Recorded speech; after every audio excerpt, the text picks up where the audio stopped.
Hello students, welcome to justice study channel. तो आज की इस वीडियो में डिस्कस करेंगे बीएड वर्सेस बीटीसी केस को लेकर।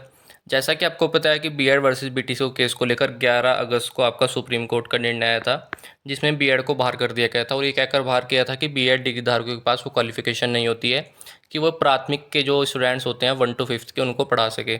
तो इसी संदर्भ में आपका पटना हाई कोर्ट का निर्णय आया है, जो पटना हाई कोर्ट ने जिक्र किया है सुप्रीम कोर्ट के फैसले का, राजस्थान हाई कोर्ट के फैसले का, छत्तीसगढ़ हाई कोर्ट के फैसले का। और अंतिम निर्णय उन्होंने ये सुनाया है कि जो सुप्रीम कोर्ट का निर्णय है हम उसी को फॉलो करेंगे। और सुप्रीम कोर्ट का निर्णय जो आया था 11 अगस्त को, जिसमें बीएड डिग्री धारकों को बाहर कर दिया था, उसी निर्णय को हम फॉलो करते हुए यहाँ पर बीएड डिग्री धारकों को प्राथमिक से बाहर करते हैं।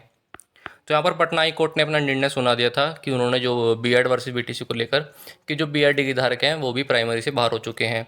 तो यहाँ पर जब ये पटना हाई कोर्ट का निर्णय आया तो जो बीएड डिग्री धारक थे, जो बिहार सरकार थी, उन्होंने बीएड पास को प्राथमिक शिक्षक भर्ती में मौका दिलाने के लिए वो सुप्रीम कोर्ट गई। और जो बिहार सरकार थी उन्होंने सुप्रीम कोर्ट में एसएलपी दायर कर दी गई थी।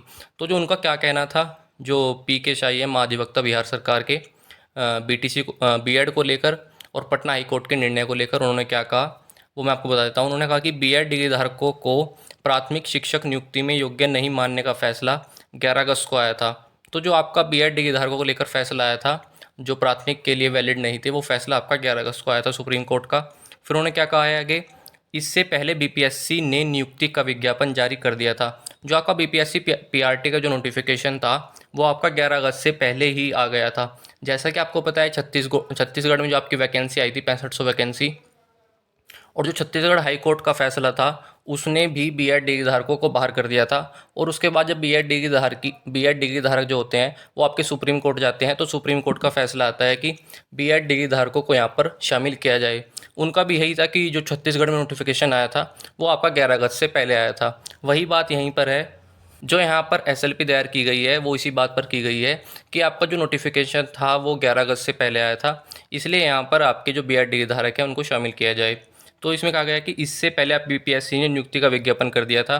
प्राथमिक शिक्षक नियुक्ति में 3,76,000 जो आवेदक हैं वो बीएड डिग्री धारक हैं। इसलिए उच्चतम न्यायालय से आग्रह किया गया है कि इस नियुक्ति में बीएड डिग्री धारकों को मौका देने की अनुमति प्रदान करें। आगे की नियुक्ति में बीएड डिग्री धारक प्राथमिक शिक्षक नियुक्ति में योग्य नहीं माना जाएगा। तो यहाँ पर जो कहा गया है वो केवल मुद्दा इसी भर्ती का है, आगे की भर्ती से इस प्रक्रिया का कोई भी लेना देना नहीं है। उन्होंने ये भी माना है कि सुप्रीम कोर्ट के फैसले को माना है कि जो सुप्रीम कोर्ट का फैसला था वही हमारे लिए मान्य है, और जो आगे प्राथमिक में भर्ती आएगी उसमें बीएड डिग्री धारकों को शामिल नहीं किया जाए। लेकिन जो आपकी वर्तमान में भर्ती चल रही है, कम से कम इसमें तो बीएड डिग्री धारकों को शामिल किया ही जाना चाहिए, क्योंकि जो इस भर्ती का नोटिफिकेशन था वो आपका 11 अगस्त से पहले ही आ चुका था, इसलिए यहाँ पर बीएड डिग्री धारकों को शामिल किया जाना चाहिए। जैसा कि आपको पता है कि छत्तीसगढ़ में भी बीएड डिग्री धारकों को शामिल किया गया था, और उनका भी यही था कि जो नोटिफिकेशन था वो पहले आ चुका था।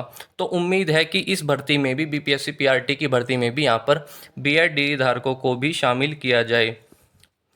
तो यही था कि योग्य माना जाए, ये कहना है कि पीके शाही महाधिवक्ता जो आपके बिहार सरकार के हैं उनका ये कहना है। तो न्यूज़ में भी यही कहा गया कि बीएड डिग्री धारक मामले पर सुप्रीम कोर्ट पहुंची बिहार सरकार। उसमें भी यही है कि जो 3,76,000 आवेदक हैं वो आपके बीएड डिग्री धारक हैं, इसलिए बीएड डिग्री धारकों को बाहर न किया जाए, उनको भी कम से कम इस प्राइमरी शिक्षक भर्ती में शामिल किया जाए। मुद्दा यही है कि जो नोटिफिकेशन है वो आपके जो 11 अगस्त का फैसला था सुप्रीम कोर्ट का उससे पहले आया था, इसलिए यहाँ पर बीएड डिग्री धारकों को शामिल किया जाना चाहिए। अब आपका जो रिज़ल्ट है पीआरटी का, वो जो आपका 15 अक्टूबर तक माना जा रहा था, हो सकता है वो उस डेट से भी लेट हो जाए, क्योंकि जब तक ये आपका बीएड वर्सेस बीटीसी का मामला क्लियर नहीं होगा तब तक आपका रिज़ल्ट डिक्लेयर यहाँ पर नहीं किया जाएगा। क्योंकि अगर बीटीसी या डीएलएड या अन्य जो प्राथमिक कोर्सेज़ हैं उनका रिज़ल्ट यहाँ पर डिक्लेयर कर दिया जाए, जैसा कि आपका मानना था मिस्टर अतुल प्रसाद जी का कि जो बीएड का रिज़ल्ट है वो बाद में डिक्लेयर किया जाएगा और पहले आपका बीटीसी या डीएलएड वालों का रिज़ल्ट जो है डिक्लेयर किया जाएगा, तो ऐसा यहाँ पर देखने को नहीं मिलेगा। ये जब आपका केस पूरा तरह से क्लियर हो जाएगा, या तो बीएड आपका यहाँ पर आउट होगा या इन होगा, तभी आपका जो है रिज़ल्ट डिक्लेयर पीआरटी का किया जाएगा। तो स्टूडेंट्स, आपका इस मुद्दे पर क्या कहना है बीएड वर्सेस बीटीसी को लेकर? बीएड यहाँ आपका इन होना चाहिए, आउट होना चाहिए? आपकी क्या राय है आप कमेंट बॉक्स में ज़रूर बताना। और जो आपका पटना हाई कोर्ट का जो निर्णय है, आप इससे कितना सहमत करते हैं वो भी कमेंट बॉक्स करके ज़रूर बताना। तो स्टूडेंट्स, यही थी आज की इन्फॉर्मेशन। अगर आपको इन्फॉर्मेशन अच्छी लगी है तो इस वीडियो को लाइक करें और हमारे चैनल को सब्सक्राइब करें। Thank you.